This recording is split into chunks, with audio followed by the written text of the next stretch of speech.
I was once a camper myself. But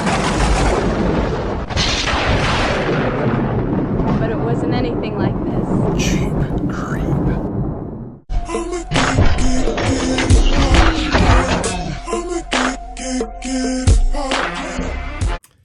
What's happening, everybody? So today on Jeep Creep, we're going to be putting in audio. Check out these bad boys. All right, I got a ball swivel here that can be swung around in any angle that you like. And I think I'm going to put these over here in the corners. And what I'm using are Polk Audios. It looks like a 4-inch woofer and a tweeter. And I forget what model these are. These are OWM3s. So I found these, on a good deal on Amazon for a refurb. So I'm going to put these in here, and I like that they're white because it kind of blends in. And I will keep the grill on them. All right. So now what I want to do is take and get my speakers set up. I need to figure out how I want them mounted, or where I should say I want them mounted. That swivel mount gives me a lot of options. So first thing I want to do is hook up some speaker wire. I'm not getting crazy. I'm just using some Monster Audio economy wire. That's all they had. Not really a snob about speaker wire.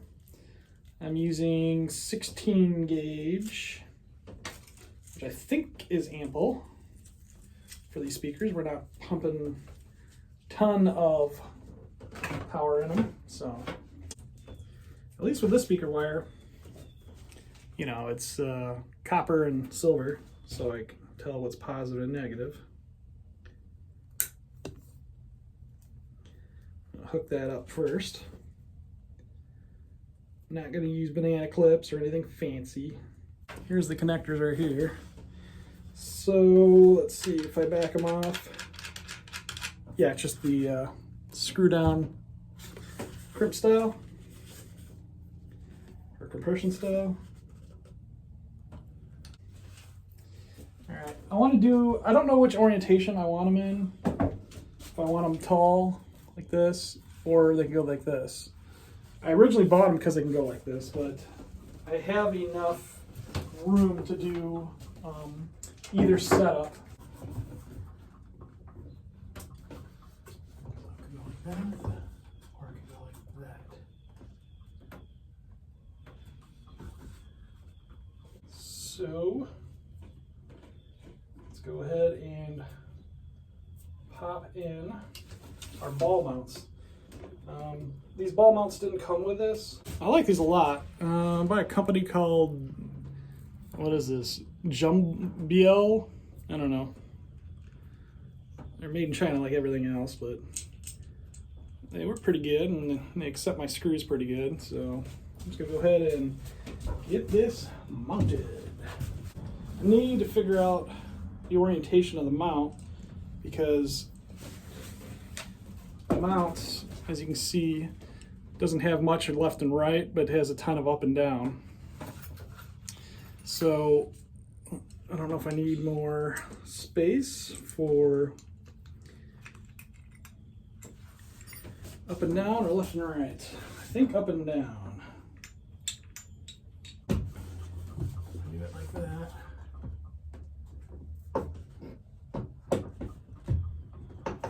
Yeah, up and down. Okay.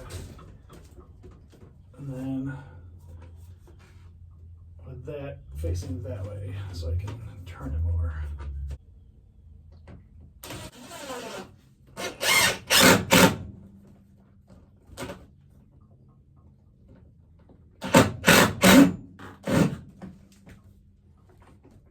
Okay. Let's screw in the ball. I can. Okay, I'm liking this more and more. So you can just take the ball off the mount, lock down your speaker, like so, pop the ball in, and then use your Allen wrench that came with speakers, lock it back down. Figure out our orientation. I think we'll start them off like this. That is pretty snazzy, huh guys? I'm really digging that. I mean, I could go the other way too, but I like that a lot. Cool. Let's run our wire here.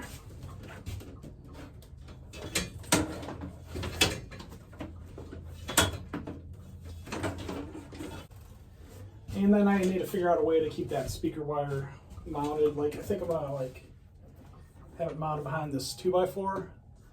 Maybe just some sort of mounting system so you don't see any wire. Nice and clean. All you do is loosen this up, and this comes right off. There's like a little mount thing to lock down on the ball. And the ball has a thread on it and a nut, so if it won't take the whole thread, you can actually adjust it, which is cool. Okay. I got that guy down. Let's get the speaker up.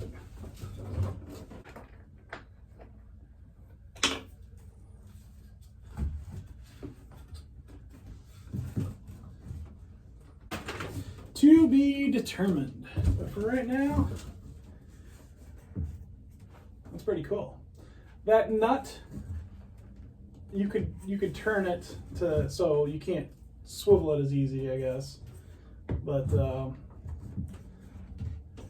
for right now, I'm kind of adjusting to see which way I like it, which way I think it sounds better. And then same deal, I'm gonna hide the speaker bar behind there. But loving it, guys.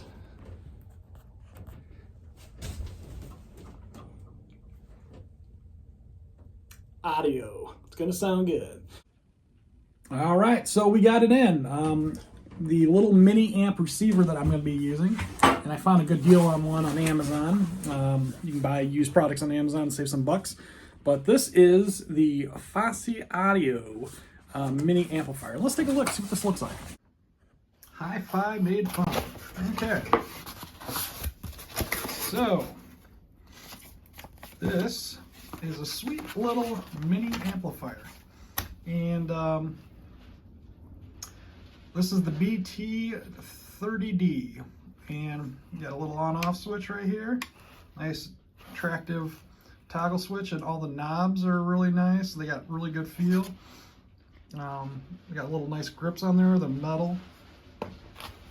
One of the things that I like about this amplifier, the reason why I chose this model, is this one of the very few that has this setup. So you got your your inputs, which are RCA. And then you got your passive speakers, so you can have your stereo left and right, and a passive subwoofer, which is very cool. This is for your Bluetooth antenna, which will hook up. It does run on 12 volts DC, which is nice, so I could probably find a converter for it to run it on AC or DC. It also has the ability to run a active subwoofer, which is very cool. So you have a little bit of an option between the two. And then with your knobs, you can control your subwoofer volume and the frequency at which your bass is at. And then you just have a regular treble and bass and volume knob. So this is a pretty cool setup. We're going to be pairing this with our Polk audio speakers. And let's see if this guy's got some juice to make some noise.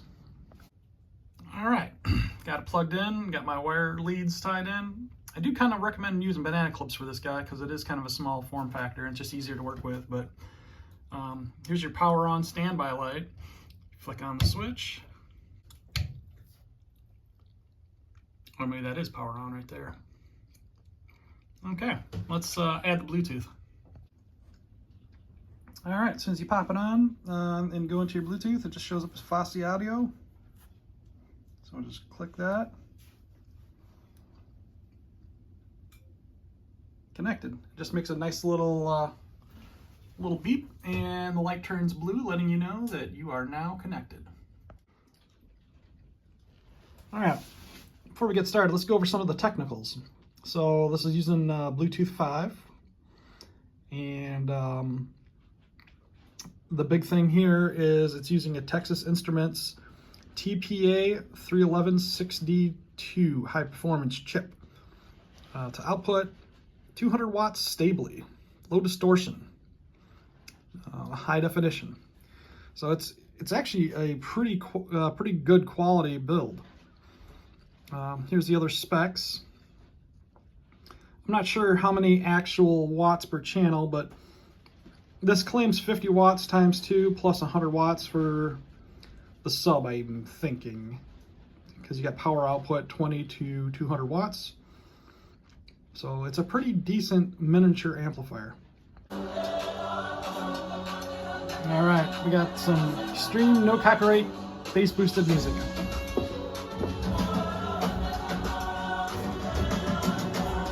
Okay. Let's play with the treble.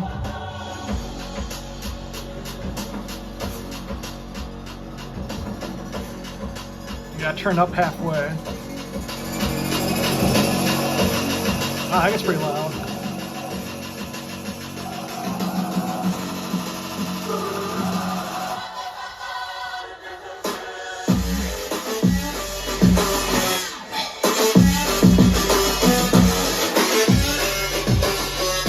Turned up.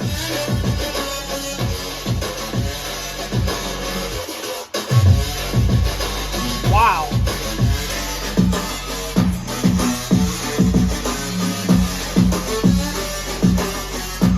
That gets pretty loud.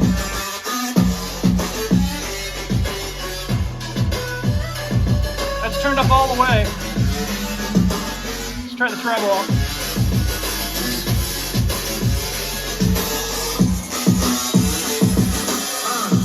God that the brothers on the rise now. Endless celebrations all in my house. Levitating now, I'm super duper fly now. Let me boy, but these see where I reside now. Put the time in while you always yelling time out. Critic, cause I know I'm coming with it. You were sitting, you were wishing I was handling my business. Now I got the ball like happy. Alright, let's turn that down. Okay, so needless to say, even with the amp turned all the way up, no distortion. It is loud with these speakers, with this amp. Is it louder? Like a good comparison, you know those JBL, the big ones, the JBL Bluetooth drives? It's probably right around there as far as loudness goes and volume. I could have gone with something like that. I did consider it, but I wanted more of a stereo sound effect in here and something a little bit more permanently mounted. But yeah, so far I'm absolutely thrilled with this amp. I do have a sub that I can put in here. I'm not really a big, huge bass sub guy, you know, especially since I'll be camping. But I did get this just in case because, I mean, there is always the opportunity for, like, you know, my boat or something where you need that extra bass. So I kind of got that to test it to see if it'd be good for that as well. But yeah, I am pretty impressed. So needless to say, that was a very good result. I'm pretty happy with it. Check it out, they're on Amazon. There are other ones like Knob Sound that are kind of a competitor or maybe a knockoff to Fosi, but they both use the Texas Instruments chip, which is one of the things that I saw a lot of people rave about, so that's an important factor. But if you're looking for a speaker amp combination, this one's not a bad way to go. If you're looking to completely like blow up a place, it's not for that. It is perfect for anything, camper, storefront, maybe a boat, depending on how loud it is. I mean, if you're wakeboarding and stuff, you might want something louder. You might want to use an amplifier for that, like a big amplifier and bigger speakers. But for what this is more than, you know, adequate. It's pretty loud. So my big thing was clarity, and it is very clear. And, you know, to have stereo sound and all that, and, you know, be cosmetically pleasing looking speakers. So, but anyway, so that's it for this. I am going to add the monitor as well. Stay tuned for that. All right, until next time.